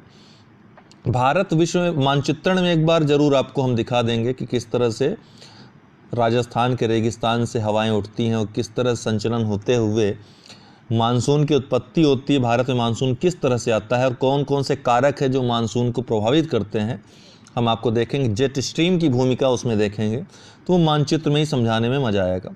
तो भारत में सबसे ज़्यादा वर्षा किस प्रकार के मानसून से होती है, दक्षिण पश्चिम मानसून से। भारत विश्व में सबसे अधिक भारत में सबसे अधिक वर्षा होती है किस स्थान पे दोस्तों, तो मासिनराम में। ठीक है, कहाँ पर, मासिनराम, जो कि मेघालय में स्थित है। पहले यहीं पर मासिनराम के पास चेरापूंजी नामक जगह पे थी, बचपन में आप लोग पढ़ते होंगे, अभी मासिनराम में ये रिकॉर्ड की गई है। भारत में ये किस प्रकार की वर्षा होती है, तो पर्वतीय वर्षा होती है। भारत में सबसे कम वर्षा कहाँ होती है, तो लेह लद्दाख में सबसे कम वर्षा होती है। देश के अधिकांश भागों में वर्षा किस महीने में होती है, तो जून से सितंबर के महीने में। अगर पूछा जाए उत्तर प्रदेश में सबसे ज़्यादा वर्षा कहाँ होती है, तो गोरखपुर में, ये जो तराई का क्षेत्र है उत्तर प्रदेश का। देश के अधिकांश भागों में वर्षा किस महीने में होती है, तो जून से सितंबर में, गर्मी के समय। तमिलनाडु में वर्षा होती है शरद ऋतु के समय, ठीक, ठंडियों में। उत्तर पूर्वी मानसून द्वारा, जिसको लौटता हुआ मानसून भी कहा जाता है। भारत का मौसम संबंधी मुख्यालय कहाँ स्थित है, तो ये पुणे में स्थित है। IMD हमने आपको बताया था इसके बारे में। किसकी उपस्थिति के कारण मध्य एशिया से आने वाले शीतल हवाएं भारत में नहीं आ पाती हैं? तो उत्तर में हिमालय के कारण जो है, जो मध्य एशिया से आने वाली शीतल ठंडी हवाएं हैं भारत में नहीं आ पाती हैं। भारत के मैदानी भागों में शीत ऋतु में वर्षा किसके कारण होती है? तो पश्चिमी विक्षोभ के कारण, जेट स्ट्रीम की जिसमें भूमिका रहती है, इसके कारण होती है। दक्षिण पश्चिम मानसून सर्वप्रथम आता है कहाँ पे? तो केरल में सबसे पहले वर्षा कराता है, जून के प्रथम सप्ताह में अमूमन आता है। मानसून प्रत्यावर्तन, विवर्तन का काल किसको कहते हैं? शरद ऋतु। मानसून प्रत्यावर्तन, अक्टूबर से दिसंबर का काल, ये मानसून के लौटने का काल होता है, शरद ऋतु। चेरी ब्लॉसम वर्षा कहाँ होती है? कर्नाटक में। नार्वेस्टर पूर्वी भारत में, काल बैसाखी बंगाल में, आम्र वर्षा दक्षिण भारत में। ये आप नोट कर लीजिए, याद रखिएगा। आंध्र प्रदेश में मुख्यतः आम्र वर्षा इसको कहा जाता है, ठीक है। काल बैसाखी कहाँ? बंगाल में, काली माता से याद रखिएगा। नार्वेस्टर पूर्वी भारत में और चेरी ब्लॉसम वर्षा कर्नाटक में। भारत की मिट्टी के अध्ययन को क्या कहते हैं? तो पेडोलॉजी, मृदा विज्ञान कहते हैं। भारतीय कृषि अनुसंधान परिषद कहाँ स्थित है? दिल्ली में, नई दिल्ली में। उत्तर प्रदेश कृषि अनुसंधान परिषद कहाँ स्थित है? लखनऊ में। इसने भारत की मिट्टियों को कितने भागों में बांटा है? तो कुल 8 भागों में बांटा है। कौन कौन? जलोढ़ मिट्टी, काली मिट्टी, लाल मिट्टी, लेटेराइट, मरुस्थलीय मिट्टी, क्षारीय मिट्टी, जैव मिट्टी और वनीय मिट्टी। जलोढ़ मिट्टी, ये मिट्टी भारत के लगभग 24% हिस्से पर पाई जाती है और सबसे ज़्यादा महत्व की यही मिट्टी है, जलोढ़ मिट्टी। बहुत उपजाऊ होती है। इस मिट्टी में पोटाश की मात्रा सर्वाधिक होती है। जलोढ़ मिट्टी कितने प्रकार की होती है? तो बांगर और खादर, मुख्यतः बांगर और खादर। बांगर पुरानी जलोढ़ मिट्टी को, खादर नई जलोढ़ मिट्टी को कहते हैं। उर्वरता की दृष्टि से जलोढ़ मिट्टी सबसे अच्छी मिट्टी मानी जाती है। इसमें गेहूं, मनका, दलहन आदि फसलें उगाई जाती हैं, ठीक है। गेहूं, मक्का, दलहन आदि फसलें उगाई जाती है इसमें। काली मिट्टी दोस्तों, इसका निर्माण बेसाल्ट चट्टानों के टूटने और लावा के प्रभाव से होता है। काली मिट्टी का सबसे ज़्यादा जल ग्रहण क्षमता अगर किसी मिट्टी में तो काली मिट्टी में है। इसमें चूना, एल्युमिनियम, मैग्नीशियम की मात्रा पाई जाती है। इस मिट्टी का काला रंग टिटिफेरस मैग्नेटाइट के कारण होता है। किसके कारण? टिटिनिफेरस मैग्नेटाइट के कारण। काली मिट्टी में कार्बनिक पदार्थों की मात्रा अधिक होती है, अर्थात ह्यूमस बहुत होता है। काली मिट्टी का अन्य जो नाम है रेगुर मिट्टी भी, इसको रेगुर मिट्टी कहा जाता है। काली मिट्टी खेती के लिए, किसकी खेती के लिए उपयुक्त है? तो कपास की खेती के लिए।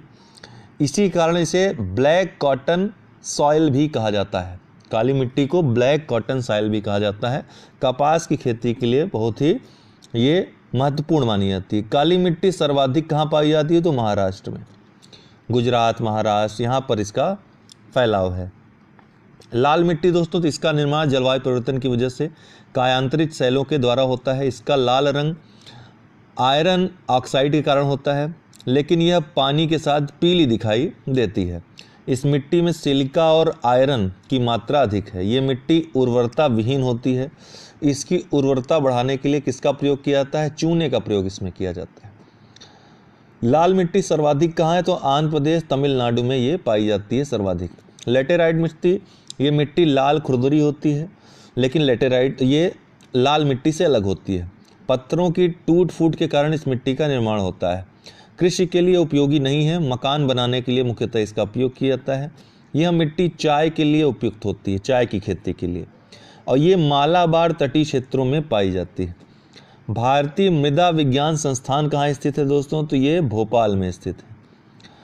भारतीय कृषि देखें, हालांकि कृषि का मैं अलग से वीडियो आपके लिए बनाऊंगा, लेकिन महत्वपूर्ण चीज़ देख लेते हैं। भारत में कितने प्रतिशत श्रम शक्ति कृषि पर आधारित है? तो लगभग 50%, 48.9% लगभग खेती जो कृषि पर आधारित है, यहाँ की जो श्रम शक्ति है, अर्थात लोग जो हैं। क्षेत्रफल का लगभग कितने प्रतिशत भाग पर कृषि होती है? तो लगभग 51% भाग पर कृषि होती है। क्षेत्रफल के कितने प्रतिशत भाग पर चारागाह है? लगभग 4% भाग पे। क्षेत्रफल के कितने प्रतिशत भाग पर वन या बंजर भूमि है? तो लगभग 24%, 21% भाग पर। ठीक है, सॉरी वन भूमि है। कितने प्रतिशत भाग पर? 21%। ये अभी बढ़ गई है, ये अपडेट कर लीजिएगा नई वन सर्वेक्षण जो आया है। और लगभग कितने भाग पर बंजर भूमि है? तो लगभग 24% भाग पर बंजर भूमि है। बंजर भूमि विकास कार्यक्रम के द्वारा वनीकरण हो रहा है धीरे धीरे, तो वन बढ़ेगा, बंजर भूमि कम होती जाएगी। भारत में कृषि विकास के लिए बैंक कौन कौन से हैं? अर्थात कृषि के विकास के लिए, डेवलपमेंट के लिए, ठीक है, कौन से बैंक हैं? तो आरआरबी, रीजनल रूरल बैंक, ठीक है, जो कि नाबार्ड के निर्देशन में कार्य करता है। हालांकि नियमन इन सब का आरबीआई ही करता है, reserve bank of India. NABARD, national bank for agriculture and rural development, ग्रामीण और कृषि विकास के लिए ऋण प्रदान करता है। राष्ट्रीयकृत बैंक नहीं है, ध्यान रखिएगा, नाबार्ड एक राष्ट्रीयकृत बैंक नहीं है, ये स्वायत्त है और ये आरबीआई गवर्न करता है इसको। हेडक्वार्टर इसका मुंबई में स्थित है। स्थापना 12 जुलाई 1800 सॉरी ये गलत दिया है, 12 जुलाई 1982 को इसकी स्थापना हुई थी, ठीक है। हरित क्रांति दोस्तों, कृषि विकास के लिए हरित क्रांति चलाई गई थी। भारत में जो हरित क्रांति के जनक थे डॉक्टर एम एस स्वामीनाथन, और ये हरित क्रांति चली कब थी? 1967-68 में। विश्व में जनक इसके कौन थे हरित क्रांति के? डॉक्टर नॉर्मन बोरलॉग वैश्विक संदर्भ में जनक थे। भारत में अगर जनक कहा जाए तो डॉक्टर स्वामीनाथन।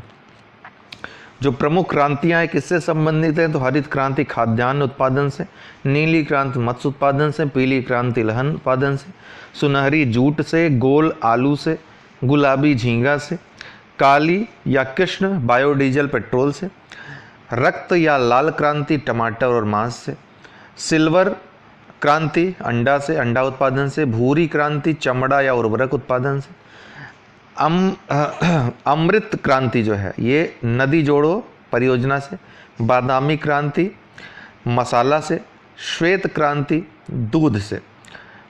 श्वेत क्रांति के जो जनक थे भारत में फ्लड रिवॉल्यूशन के, तो डॉक्टर वर्गीस कुरियन।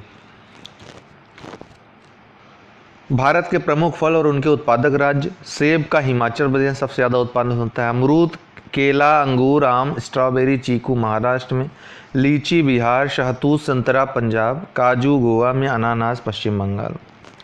भारत के हालांकि ये हम उत्पादक कौन से राज्य हैं वर्तमान में, प्रमुख जो फल हैं या कृषि उत्पाद हैं वो हम उसके लिए अलग वीडियो बनाएंगे, हर बदलता रहता है प्रत्येक वर्ष, फिर भी एक बार देख लीजिए। प्रमुख मसाला किस राज्य में पाया जाता है? उत्पादन में पहला दूसरा भी मत पढ़िए, बस ये देख लीजिए। चाय असम में, अदरक और हल्दी आंध्र प्रदेश, मेथी जीरा धनिया राजस्थान, सौंफ पंजाब में, केसर जम्मू कश्मीर, लहसुन हरियाणा, सरसों उत्तर प्रदेश में, ठीक है। उत्तर प्रदेश में जो है गेहूं, गन्ना, दूध और आलू, इन चारों में उत्तर प्रदेश का पहला स्थान है। काली मिर्च, तेज पत्ता, इलायची, लौंग, दालचीनी, ये सभी मसाले केरल में। मसालों का बगीचा किसको कहा जाता है? केरल को। चावल का कटोरा छत्तीसगढ़ को कहा जाता है। सोयाबीन, दलहन, तिलहन ये कहाँ पर मुख्यतः उगाए जाते हैं? सबसे ज़्यादा उत्पादन मध्य प्रदेश में इन सब का होता है। कपास, मूंगफली के लिए गुजरात। फसल की बात करें तो भारत में मुख्यतः 3 फसलें होती हैं जो कि मौसम पर आधारित हैं। खरीफ की फसल, रबी की फसल और जायद की फसल। खरीफ की फसल दोस्तों जून जुलाई में बोया जाता है, अक्टूबर नवंबर में काटा जाता है। प्रमुख जो फसलें हैं खरीफ की, चावल या धान, सोयाबीन, ज्वार, बाजरा, मक्का, गन्ना, कपास, अरहर, तिलहन। ये आप यूज़ कर सकते हैं। अरे गधा बाजा मत बजाया कर, तो इससे आपको ट्रिक भी पता चल जाएगी, भूलेंगे नहीं। रबी की फसल दोस्तों अक्टूबर नवंबर में बोया जाता है और मार्च अप्रैल में काटा जाता है। इसको ठंडी की फसल भी कहते हैं। इसमें गेहूं, सरसों, मटर, चना, राई, आलू और जौ मुख्यतः आते हैं। आज सच में राई ने गेम खेला, ये आप ट्रिक से याद रख सकते हैं। जायद की फसल जून में बोया जाता है, अगस्त जुलाई में काटा जाता है। अल्पकालिक जो ये फसल होती है, गर्मी की फसल इसको कहते हैं। रबी और खरीफ के बीच का जो समय होता है उसमें एक फसलें उगाई जाती हैं। ककड़ी, खरबूजा, खीरा, मूंग आदि इसमें आते हैं। इसका क्या ट्रिक है? ताऊ खीरा खाकर मरे। भारत की बहुउद्देशीय परियोजनाएं हैं। ट्रिक के माध्यम से आप पढ़ सकते हैं इसको। सरदार सरोवर परियोजना नर्मदा नदी पर स्थित है और किस किस राज्य को लाभान्वित करती? मध्य प्रदेश, गुजरात, राजस्थान, महाराष्ट्र, 4। ठीक है, तो सरदारों की बोली नर्म होता है या स्वभाव नर्म होता है, ये आप ट्रिक को याद रख सकते हैं। मयूराक्षी परियोजना दोस्तों मुरली नदी या मयूराक्षी नदी पर स्थित है, पश्चिम बंगाल में। फरक्का परियोजना ये गंगा नदी पर स्थित है, पश्चिम बंगाल में। महाराष्ट्र की परियोजनाएं कौन कौन सी हैं? तो इसमें जायकवाड़ी परियोजना जो कि गोदावरी नदी पर स्थित है, गिरना परियोजना जो कि गिरना नदी पर स्थित है, और कोयना परियोजना कोयना नदी पे। तो महाराष्ट्र की प्रमुख नदी परियोजनाएं हैं ये। जम्मू कश्मीर की परियोजना है तो सलाल परियोजना, ये चिनाब नदी पर स्थित है। कहाँ? चिनाब नदी पर। भारत पाकिस्तान परियोजना जो है, तो ये बगलिहार परियोजना जो है भारत पाकिस्तान दोनों के मध्य है और चिनाब नदी पे स्थित है बगलिहार। बार बार अपने बगल देश को हराते जम्मू कश्मीर के लिए, ये ट्रिक है, आप चाहें तो याद रख सकते हैं। फिलहाल बगलिहार परियोजना चिनाब नदी पे स्थित है। ये भारत पाक की संयुक्त परियोजना है। रिहंद बांध परियोजना ये रिहंद नदी पर स्थित है। उत्तर प्रदेश में भाखड़ा नागल बांध परियोजना सतलज नदी पर स्थित है। हिमाचल प्रदेश, पंजाब, हरियाणा, राजस्थान, ये 4 राज्य इससे लाभान्वित होते हैं। नाथपा झाकरी सतलज नदी पे हिमाचल प्रदेश में स्थित है। कोल बांध या कील बांध भी इसको बोलते हैं, सतलज नदी हिमाचल प्रदेश। इडुक्की परियोजना पेरियार नदी केरल में। नागार्जुन बांध या नागार्जुन सागर परियोजना कृष्णा नदी पे स्थित है आंध्र प्रदेश में। हीराकुंड बांध ये महानदी उड़ीसा में। टिहरी बांध भागीरथी नदी उत्तराखंड में। कोसी परियोजना कोसी नदी में बिहार में। माता टीला परियोजना बेतवा नदी पे मध्य प्रदेश उत्तर प्रदेश। चंबल नदी परियोजना चंबल नदी पे मध्य प्रदेश राजस्थान। दामोदर परियोजना दोस्तों याद रखिएगा, चंबल नदी पे अन्य दो महत्वपूर्ण परियोजनाएं हैं। कौन कौन? जवाहर सागर बांध और गांधी सागर बांध, ये दोनों चंबल नदी पे स्थित हैं। माता टीला परियोजना बेतवा नदी पे। इसके अलावा राजघाट बांध जो है, परीक्षा बांध जो है, ये दोनों बांध भी महत्वपूर्ण बेतवा नदी पे स्थित हैं।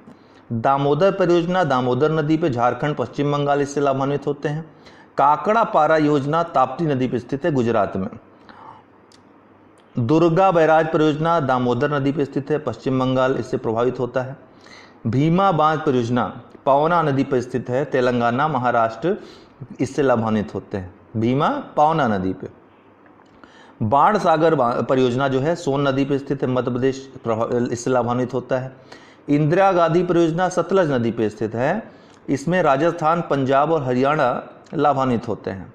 तुंगभद्रा परियोजना तुंगभद्रा नदी पर स्थित है आंध्र प्रदेश में। मालप्रभा परियोजना मालप्रभा नदी पर स्थित है कहाँ? कर्नाटक में। परिवहन में देख लेते हैं। परिवहन अगर देखा जाए तो मुख्यतः 4 होते हैं: सड़क परिवहन, वायु परिवहन, जल परिवहन और रेल परिवहन। सड़क परिवहन में भारत विश्व की सड़क प्रणाली में चीन के बाद दूसरा स्थान रखता है। भारत में सड़कों का नियंत्रण, तो चीन का पहला स्थान है सड़कों में। भारत में सड़कों का नियंत्रण किसके हाथ में है? तो लोक निर्माण विभाग, ये सड़कों का निर्माण करवाता है। इसके अलावा सड़कों का निर्माण NHAI इसका गठन किया गया है, national highway authority of India का गठन किया गया है, जो सड़क मार्ग मंत्रालय है, ठीक है, सड़क और जहाजरानी मंत्रालय है, उसके अंतर्गत आता है। वहीं सीमाओं पर जो है BRO बॉर्डर ऑर्गेनाइजेशन है, उस रक्षा मंत्रालय के अंतर्गत संस्था, ये रोड का निर्माण पुल आदि का निर्माण करती है। तो भारत में सड़कों का नियंत्रण जो है मुख्यतः लोक निर्माण विभाग जो है उसके हाथ में है। लोक निर्माण विभाग दोस्तों ये केंद्र का भी लोक निर्माण, केंद्रीय लोक निर्माण विभाग होता है और राज्य लोक निर्माण विभाग भी होता है। तो ये केंद्र अगर करवाएगा तो केंद्रीय लोक निर्माण विभाग इससे संबंधित कंस्ट्रक्शन करवाएगा, राज्य के संदर्भ में राज्य लोक निर्माण विभाग करवाएगा। भारत का सबसे लंबा NH कौन सा है? तो NH7 है, जिसको अब नया नाम से जाना जाएगा NH44, इसका नया नाम कर दिया गया है। ये श्रीनगर से कन्याकुमारी तक जाएगी। भारत का सबसे छोटा NH जो है वो है 47A, NH47A केरल में स्थित है। इसका प्रस्तावित जो नाम है, जो नया नाम होगा, वो होगा 966B, 966B। ये इस रोड का नया नाम होगा, जो कि कुडानूर से वेलिंगटन द्वीप तक जाएगी। भारत का सबसे प्राचीन सड़क मार्ग कौन सा है? तो शेरशाह सूरी मार्ग, जिसको grant trunk road, GT road भी कहते हैं, जिसको NH2 भी कहा जाता है। ये कोलकाता से अमृतसर तक गया हुआ है। भारत की सबसे ऊंची सड़क राजमार्ग कौन सी है? तो लेह मनाली राजमार्ग, NH1D भी इसको बोलते हैं। भारत का सबसे लंबा सड़क पुल कौन सा है? तो ढोला सदिया, जो कि लोहित नदी पर बना हुआ है। ढोला सदिया पुल असम और अरुणाचल प्रदेश को जोड़ता है। ढोला सदिया पुल, इसको कौन सा नया नाम दिया गया है वहाँ के? इसको भूपेन हजारिका अब कहा जाता है, ढोला सदिया पुल को। 9.5 किलोमीटर ये लंबा सड़क पुल है। जवाहर सुरंग कहाँ स्थित है? तो NH1 में स्थित है। ये याद रखना है आपको, किस NH में स्थित है। जैसा कि मैंने आपको बताया कि जो राष्ट्रीय राजमार्ग होते हैं उनकी जिम्मेदारी केंद्र सरकार की होती है, उसके लिए सड़क मंत्रालय है, परिवहन मंत्रालय है, उसके अंतर्गत कार्य करती है। NHAI प्रमुख संस्था बनाई गई है सड़क निर्माण आदि के लिए, और इसमें लोक निर्माण विभाग का भी सहयोग रहता है उस कंस्ट्रक्शन के संदर्भ में। स्टेट हाईवे की जिम्मेदारी राज्य सरकार की होती है उसके निर्माण की। भारत में सबसे अधिक सर्वाधिक सड़क लंबाई है कहाँ पर है? महाराष्ट्र में। और भारत में सबसे कम सड़क लंबाई किसमें है? सिक्किम में। ये प्रमुख यातायात संकेतक हैं, कभी पूछा तो नहीं गया, हो सकता है पूछ ले। तो ये अगर ये आपको ये संकेतक दिया जाए तो आगे चौड़ी सड़क है, ये है ना, आप इसमें जा रहे हैं और चौड़ी सड़क है, ये दिखा रहा है। यहाँ पर देखने से स्पष्ट हो रहा है कार्य प्रगति है, इस तरह का पोस्टर लगेगा, अर्थात कार्य प्रगति पे है। इस तरह का जहाँ पर आपको अक्सर दिखता होगा, अर्थात पद यात्रा क्रॉसिंग है, अर्थात आप धीरे चलाएं। बड़ी सड़क मार्ग के लिए जो बड़ी सड़क है अगर आगे है तो इस तरह का आपको दिख जाएगा। आगे संकरी सड़क है तो अर्थात आप चौड़े में चल रहे हैं, आगे संकरी सड़क आ गई। खुरदुरी सड़क अगर है तो इस तरह का चिन्ह बना रहेगा। आगे स्कूल है तो एक बच्चा बैग टांगे जो है भागता हुआ नजर आएगा, तो आगे स्कूल है। वायु परिवहन की बात करें तो भारत में वायु परिवहन की शुरुआत 1911 में हुई, जब इलाहाबाद से नैनी तक डाक ले जाया गया पहली बार। तो भारत में वायु परिवहन की शुरुआत 1911 में इलाहाबाद से नैनी पहली यात्रा वायु यात्रा हुई थी। भारतीय विमानपत्तनम प्राधिकरण का गठन कब किया गया था? तो पूछा गया है 1 अप्रैल 1995 को भारतीय विमानपत्तनम प्राधिकरण का गठन किया गया था। प्रमुख हवाई अड्डे हैं किस शहर में स्थित हैं? तो इंदिरा गांधी हवाई अड्डा नई दिल्ली में, छत्रपति शिवाजी जो हवाई अड्डा है मुंबई में, सुभाष चंद्र बोस हवाई अड्डा कोलकाता में, मीना कम्बकम ये चेन्नई में, बाबा साहब अम्बेडकर नागपुर में पूछा भी गया है। ये सरदार वल्लभ भाई पटेल ये भी पूछा गया है, अहमदाबाद में स्थित है। चौधरी चरण सिंह हवाई अड्डा अमौसी हवाई अड्डा जिसको कहते हैं लखनऊ में स्थित है। राजा सांसी हवाई अड्डा ये अमृतसर में स्थित है। राजीव गांधी हवाई अड्डा हैदराबाद में स्थित है और जयप्रकाश नारायण हवाई अड्डा पटना में स्थित है। जल परिवहन तो राष्ट्रीय अंतर्देशीय जलमार्ग प्राधिकरण की स्थापना 1987 में की गई, पूछा जा चुका है। इसका हेडक्वार्टर कोलकाता में है।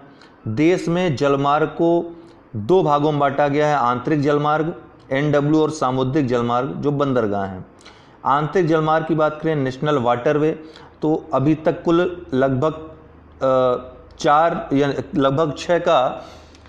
6 की घोषणा हुई थी, बाद में 100 और जोड़ दिए गए, तो कुल 106 के आसपास ये जो जल मार्ग हैं इनकी घोषणा हो चुकी है, जिनमें से 4 पर कार्य काफ़ी आगे बढ़ चुका है, जिनमें से NW1 ये बहुत ही औपचारिक रूप से शुरू भी हो चुका है, इलाहाबाद से हल्दिया तक, जो कि सबसे बड़ा आंतरिक जलमार्ग भी है भारत का, जो कि गंगा नदी पे स्थित है और सबसे लंबा यही आंतरिक जलमार्ग है जो इलाहाबाद से लेकर हल्दिया तक जाता है।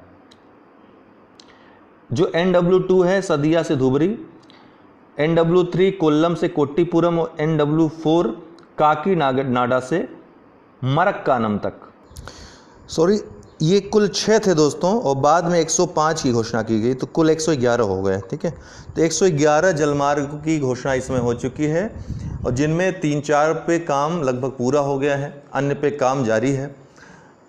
वर्तमान में अपडेट जो चीज़ें हुई हैं, राष्ट्रीय जलमार्ग अधिनियम 2016 में जो लाया गया भारत सरकार के द्वारा, उसके बाद काफ़ी बदलाव हुए हैं।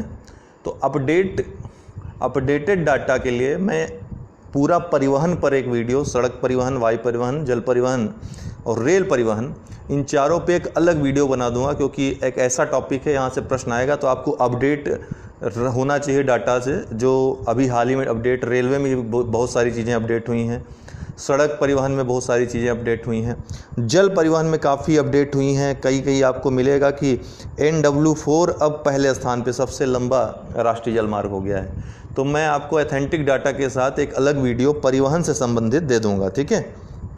समुद्री जलमार्ग में बंदरगाह जिसमें आते हैं, भारत के कितने बड़े तटीय रेखा वाले अर्थात बड़े बंदरगाह हैं, तो 13। देश का सबसे बड़ा बंदरगाह मुंबई बंदरगाह है। भारत जो कि सालसेट द्वीप पे स्थित है। भारत का एकमात्र ज्वारीय मुक्त व्यापार क्षेत्र वाला बंदरगाह कौन सा है, तो कांडला है, गुजरात में स्थित है, एकमात्र ज्वारीय मुक्त व्यापार क्षेत्र वाला। भारत का सबसे प्राचीन और कृत्रिम बंदरगाह कौन सा है, तो चेन्नई है। भारत का सर्वश्रेष्ठ और प्राकृतिक और सबसे गहरा बंदरगाह विशाखापट्टनम। भारत का प्रथम बंदरगाह जिसको रसायन बंदरगाह भी कहते हैं, कौन सा है, दाहेज, गुजरात में स्थित है। रेलवे को अभी हम छोड़ देते हैं दोस्तों। देखिए, हम चारों परिवहन से संबंधित जो नए डाटा हैं उनके अनुसार एक नया वीडियो आपको अपडेट करके देंगे, क्योंकि ये पुराने कुछ डाटाज हैं, काफ़ी परिवर्तन हुआ 1-2 वर्षों में, तो उन परिवर्तनों के साथ वीडियो बनाएंगे। तमाम जो राजधानियां हैं, तमाम नगर जिनके नाम किस नाम से फेमस हैं, तो देख लीजिए। भारत के सूती वस्त्रों की राजधानी मुंबई को कहते हैं।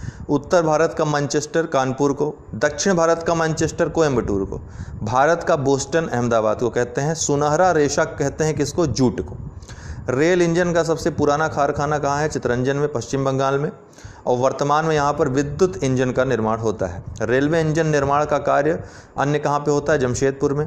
भारत का सबसे ऊंचा दरवाज़ा कौन सा है, बुलंद दरवाज़ा, फतेहपुर सीकरी में स्थित है। भारत का सबसे ऊंचा बड़ा लीवर पुल कौन सा है, हावड़ा ब्रिज, जो कि कोलकाता में स्थित है, हुबली नदी पे। भारत में जो है सबसे बड़ा पशु मेला कहाँ लगता है, सोनपुर मेला, बिहार में। बुनकरों का शहर कहाँ है, पानीपत में, बुनकरों का शहर पानीपत को कहा जाता है। 5 नदियों की भूमि किसको कहा जाता है, पंजाब को। अंतरिक्ष का शहर या इलेक्ट्रॉनिक नगर बेंगलुरु कहा जाता है, वहीं पे इसरो भी स्थित है। डायमंड हार्बर या महलों का शहर कोलकाता को कहा जाता है। भारत का प्रवेश द्वार मुंबई को कहा जाता है। पूर्व का वेनिस या अरब सागर की रानी कोच्चि को कहा जाता है। भारत का पीटर्सबर्ग जमशेदपुर इस्पात नगर को कहा जाता है, जो टाटा नगर है। गुलाबी नगर या भारत का पेरिस जयपुर को। क्वीन ऑफ डेक्कन पुणे को कहा जाता है। त्योहारों का नगर मदुरै को कहा जाता है। पर्वतों की रानी मसूरी को कहा जाता है। पर्वतों का राजा किसे कहा जाता है, हिमालय पर्वत को। भारत का स्विट्जरलैंड किसको कहा जाता है, जम्मू कश्मीर को। मंदिर और घाटों का नगर वाराणसी। पूर्व का स्कॉटलैंड मेघालय, झीलों वर्षा बहुत होती है इसलिए। झीलों का नगर और पृथ्वी का स्वर्ग श्रीनगर को। फलोद्यानों का स्वर्ग सिक्किम कहा जाता है। पहाड़ों की मल्लिका किसको कहा जाता है, नेतरहट को। भारत का डेट्राइट किसको कहा जाता है, पीतमपुर, क्योंकि डेट्राइट मोटर कार उद्योग के लिए फेमस है। पीतमपुर भी मध्य प्रदेश का मोटर कार उद्योग के लिए फेमस है। साल्ट सिटी किसे कहते हैं, गुजरात को। राजस्थान का हृदय अजमेर को कहते हैं। सूरमा नगरी बरेली को कहते हैं। इत्र नगरी या खुशबू का शहर कन्नौज को कहते हैं। कर्नाटक का रत्न मैसूर को कहा जाता है। बगीचों का शहर कपूरथला कहा जाता है। भारत का उद्यान किसको कहा जाता है, बेंगलुरु को। गोल्डन सिटी अमृतसर को, वहाँ पर गोल्डन टेम्पल है। बिहार का शोक कोसी नदी को। कोसी नदी की वजह से बिहार में प्रत्येक वर्ष बाढ़ आ जाती है लगभग। बंगाल का शोक किसे कहते हैं, दामोदर नदी। जुड़वा नगर किसे कहते हैं, हैदराबाद सिकंदराबाद को।